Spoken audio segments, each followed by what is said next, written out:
আল্লাহর কাছে বিচার দিয়েছি, আল্লাহ হে প্রভু, আমার ফুলের গাড়ি শাহ আলম আমার বন্ধু মানুষ আমারে পাঠাইছে, সৌদি আরবে পাঠাইছে, পাঠাইয়া আমার জীবনটারে নষ্ট করে দিছে গো প্রভু। এমন বেইমানের ঘরের বেইমান।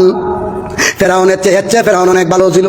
ফেরাউন দিনের বেলা দুটি খুদা দাবি করতো, রাতের বেলা গভীর জঙ্গলে গিয়া বলতো, আল্লাহ আমি জানি তুমি খুদা, কিন্তু মানুষে আমারে খুদা কইলে ভাল লাগে।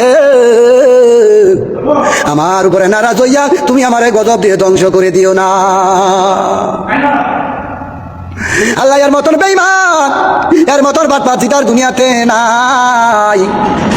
আমারে কইছে গত 4 মাস ঘুরলাম, বললাম বন্ধুরে আমারে ভালো একটা কোম্পানিতে পাঠাও। আমার সাথে দিল আমার সহকারী সাইদু, ড্রাইভার সাইদু মিয়া, সাইদু মেরে লিয়া বানাইলাম। করে বন্ধু চিন্তা করিস না, তোরে ভালো কোম্পানিতে পাঠাইলাম। এমন কোম্পানিতে পাঠাইছে, সাপ্লাই কোম্পানি পাঠাইছে। আমার আল্লাহ কয় বান্দারে কান্দিস না, কান্দিস না।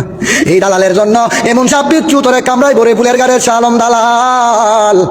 আর বন্ধু চোখে মোর পানি নাই, বন্ধুর মায়া ভুলে গেছি, বন্ধুর জন্য এখন মায়া হয় না। দালালি করলে ঢাকা চইলা যা, ফুলের গাড়ি কেন থাকবি, ফুলের গাড়ি থাকিস না, ঢাকা চইলা যা, ঢাকা গিয়া দালালি কর। মানুষের হাতে মায়ের খাইবে এটা ভালোইব।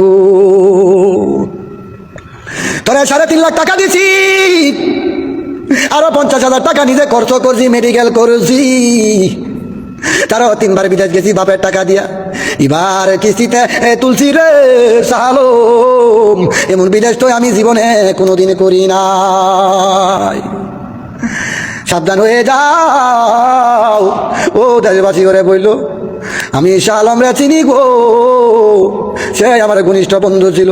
আমার সাথে এখন এমন মিথ্যা কথা বলে রে, এখন পর্যন্ত কোম্পানি আমার কামাই দেয় না।